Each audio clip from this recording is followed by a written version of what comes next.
bakit matikas na white rabbit milk candy ngayon?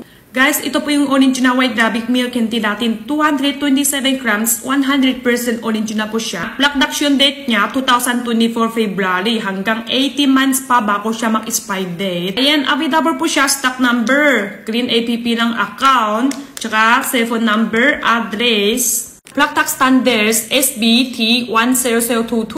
Food production license SC1. Search din ako, bakit tikas na po yung white rabbit milk candy dito? Ayun. Ang ibig sabihin niya, yun pala. White rabbit milk candy, isang mayari, may dalawa po sila ng factory. All factory nila, ingabit na po yung new equipments. Yung branch factory nila, ingabit pa yung tatay pa, numala po yung equipment.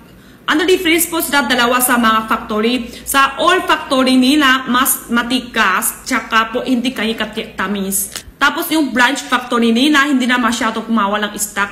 Mas malamot, pero sobra tamis. Doon ako sa China, nagtima din ako doon sa supermarket. Kinuha ko isa, nakadive din ako to. Like po dito ha, ayan, matikas din. Kasi po, yan, all factory po yung gamit to, ang galing po lahat. Sasabihin nyo, bakit matikas? Original kasi bago stock. Ganyan talaga. Akala ko kasi bago stock kaya po matikas. Yun pala, dalawa po pala sila ng factory. Ayan po. Bago buksan, ganyan talaga. Tikas. Ngayon masarap din.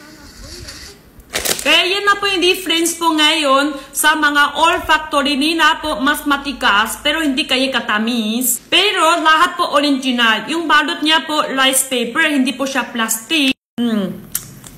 Una kain, mas matikas pero maya-maya machuy din. Una-una lang po siya. Pero hindi na kayo katamis. Mas maganda siya. Ayoko ni masyadong matamis po eh.